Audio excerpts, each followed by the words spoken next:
Good afternoon. Welcome. Thank you for coming. You're asked to turn off your cell phones so as to give the performers our undivided attention. Probably excited. Remember the first rule of stress management, keep breathing. You may begin. The struggle to find the balance between individual rights and the responsibility to preserve the Union. Lincoln and the suspension of the Writ of Habeas Corpus. David Kayekjian. Brandon Valdez. At the Constitutional Convention of 1787, the Founding Fathers chose to recognize only one individual right in the body of the Constitution, apart from the Bill of Rights, the Writ of Habeas Corpus. The framers, suspicious of unchecked power, wrote, "The privilege of the Writ of Habeas Corpus shall not be suspended, unless, when in cases of rebellion or invasion, the public safety may require it." Therefore, they placed the suspension clause, which requires a commanding officer to bring a prisoner before a judge to determine whether or not the rights of that citizen are being restrained lawfully, in Article 1 of the Constitution, which deals almost entirely with congressional powers. On April 27, 1861, as the Civil War began, President Abraham Lincoln realized that the Constitution would be tested.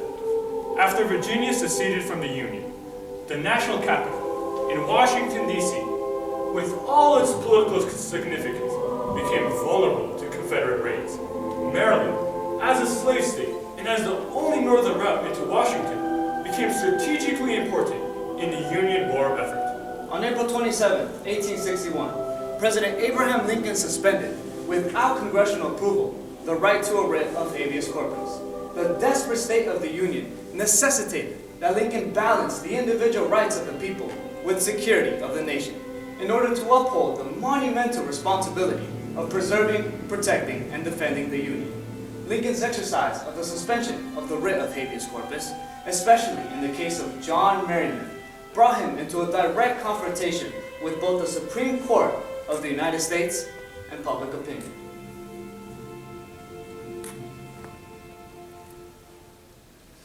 Why don't they come? Mr. Hay, why don't they come? What if the troops from the north did not reach Washington in time to save it? Mr. Hay, do you have any news?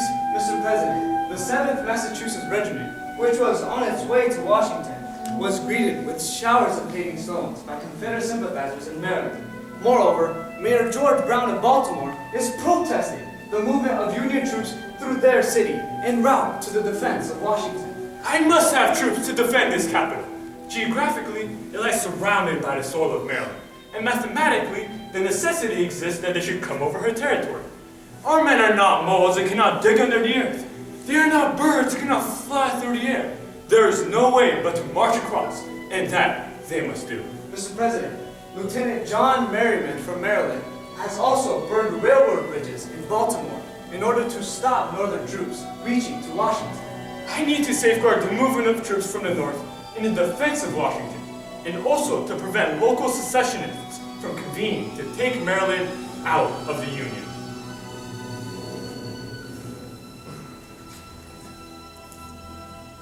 To the Commanding General of the Army, Winfield Scott. If at any point on, or the vicinity of the military line, which is now used between the city of Philadelphia and Washington, you find resistance which renders it necessary to suspend the writ of habeas corpus for the public safety, you are authorized to suspend the writ. April 27, 1861. I also authorize the arrest of John Merriman, who is aiding the Confederacy. At this day, June 1st, 1861, I, Roger B. Tawney, the Chief Justice of the U.S. Supreme Court, have a case before me that is essential to the liberties and rights of a citizen. On May 25th, 1861, a citizen of Maryland, John Merriman, was arrested and denied the right to a writ of habeas corpus. Mr. President, with all due respect, I believe you have exercised a power which you do not possess under the Constitution. The rebels attacked Fort Sumter. Virginia is organizing to capture the national capital. A violent mob in Baltimore attacks Union troops sent to the defense of the government. And yet you want me to break my oath and surrender the government? I have a responsibility to maintain the Union. Therefore, no choice is left but to call out the war power of the government. The clause of the Constitution that authorizes the suspension of the writ is in the article devoted to the legislative department of the United States and has not the slightest reference to the executive department. Therefore, Congress bears the responsibility to suspend the writ. The Constitution permits the suspension of the writ in cases of rebellion or invasion.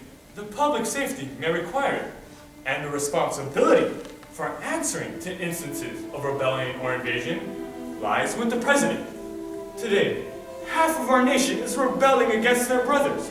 Rebels and insurgents, their aiders and abettors, are trying to undermine the war effort under the privilege of the Writ of Habeas Corpus. I took an oath to preserve, protect, and defend our country. Therefore, I take the responsibility for suspending the writ. No one can believe that the framers would have conferred upon the President a power which the history of England has proven to be dangerous. If you may suspend the writ, then the Constitution of the U.S. has conferred upon you more regal and absolute power over a liberty of a citizen than those possessed by George III. I too am devoted to uphold the safeguards of the rights of the citizens after Civil War and before Civil War, and at all times, except when in cases of rebellion or invasion, the public safety may require their suspension. In such a case, the people of the U.S. are no longer living under a government of laws, but every citizen holds life, liberty, and property at the will of the army officer in whose military district he happens to be found. Are all the laws but one to go unexecuted, and the government itself go to pieces lest that one be violated? Must I shoot a simple-minded soldier boy who deserts, while I once not touched a hair of a wily agitator who induces him to desert? I think that in such case, to silence the agitator and save the boy is not only constitutional, but withal a great mercy. As a citizen, I realize that the rebellion must be crushed, but only constitutionally. The blow struck at a citizen of Maryland, John Merriman, is aimed at my rights as a citizen. The right in question has ever been held so sacred that when suspended, it gives a ground for fear that our liberty might be endangered upon slight pretext hereafter.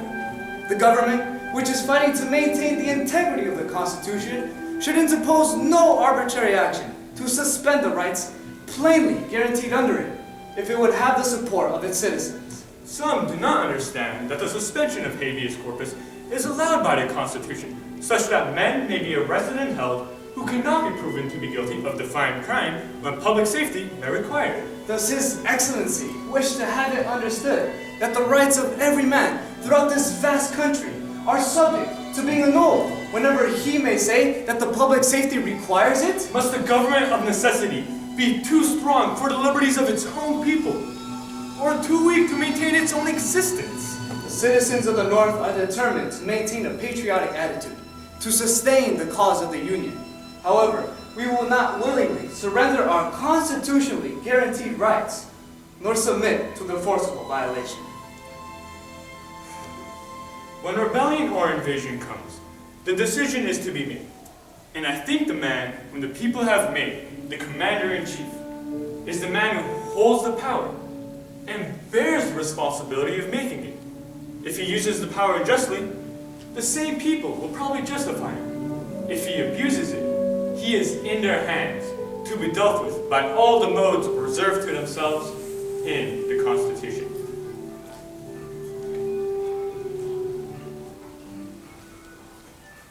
Eventually, Lincoln's actions were justified by Congress, which passed the Habeas Corpus Suspension Act of 1863, belatedly giving Lincoln the authority to suspend the writ. And they were also justified by the citizens, who re-elected him as president with 55% of the vote. When Lincoln suspended, without Congress's approval, the individual right to a writ of habeas corpus, he initiated a constitutional crisis as to who bears this responsibility. From Lincoln's perspective, it was clear that he was not seeking power for the sake of power. And from his subsequent restrained use of the suspension power in the northern states, in which little over 100 civilians were arrested, it is clear he was seeking to preserve the Union in the tradition of the Founding Fathers. As the president, it was Lincoln's responsibility to maintain the Union by balancing individual rights with the security of the nation. The responsibility of saving the Union obligated him to take extraordinary measures. As a result, the writ of habeas corpus remains as a fundamental right of a person by which the court can examine the justice of restraint on individual rights.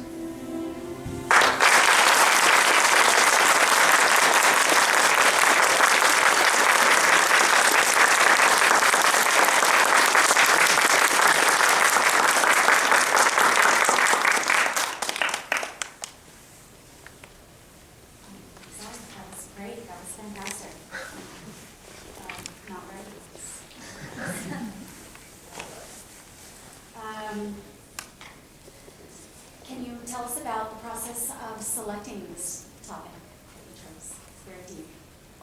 Well, first we knew we wanted to do a topic on the Civil War era, and after some basic research we came across Lincoln and the suspension of the writ of habeas corpus. And at that time we didn't know what the habeas corpus was or why he suspended it. But after some further research we saw that the writ of habeas corpus was a constitutionally protected right of the people, and that Lincoln suspended it because he had this responsibility of saving the Union. So after more research, we saw that we really wanted to do this. We were really interested in this, and we also saw that it fit the theme perfectly with Lincoln's responsibility of saving the Union and him suspending the rights of the people in the habeas corpus. Along with that, how did you decide which category to participate We've been doing performances since the 7th grade, so and we just like bringing history to life. And when we do a performance, it's easier for us to retain all the historical information, all the historical analysis. I just wanted to say wonderful job. It's clear you're very knowledgeable on your topic. My question is, what are you most proud of about your History Day project? Well, I think what we're most proud of is mainly just the amount of work that we were able to put in, and all the research that we were able to, and also just to get a chance to work with each other. We've been, like you said, we've been working since the 7th grade, and to suit up and do it again one more time. Since I'm a senior, it'll be my last time doing this, but just to do it one more time with him, it was a great experience, and I'd do it all over again if I could. As to your resource, is there any particular source or your research? Yes, our most helpful primary sources were Lincoln's letters, messages, and speeches. For example, Lincoln's letter to General Scott on April 21st, 1861, where we see Lincoln's first consideration for suspending the writ of habeas corpus. And he wrote this letter right when the Maryland legislature was meeting to discuss secession. And Lincoln saw how important Maryland was to the Union war effort, because it was a border state and it was the only northern route into Washington. So he told General Scott to be watchful of the situation. And then in another letter on April 27, 1861, we see that Lincoln authorized General Scott to suspend the writ of habeas corpus. And he wrote this letter right after the burning of bridges in Maryland by John Merriman.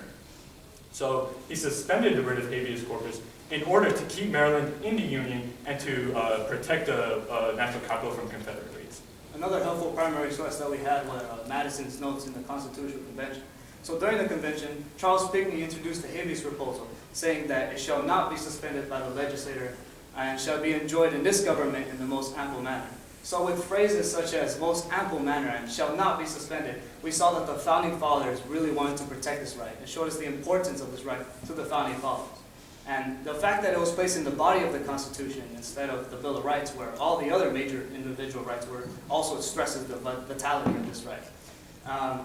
The fact that it was placed in Article 1 of the Constitution, although it does not say the word legislator in the final language, the fact that it was placed in Article 1 of the Constitution, which deals with congressional powers, shows that, that this is a power delegated to Congress. So Taney used Madison's notes to attack Lincoln and saying that the framers would never grant such a power to the president that was so vital and essential to the rights of the people, just as George III had in England. Did you enjoy the process? Oh yeah, it's a great process. Learning such rich information about our rich history in America, and just learning how to work together in a group.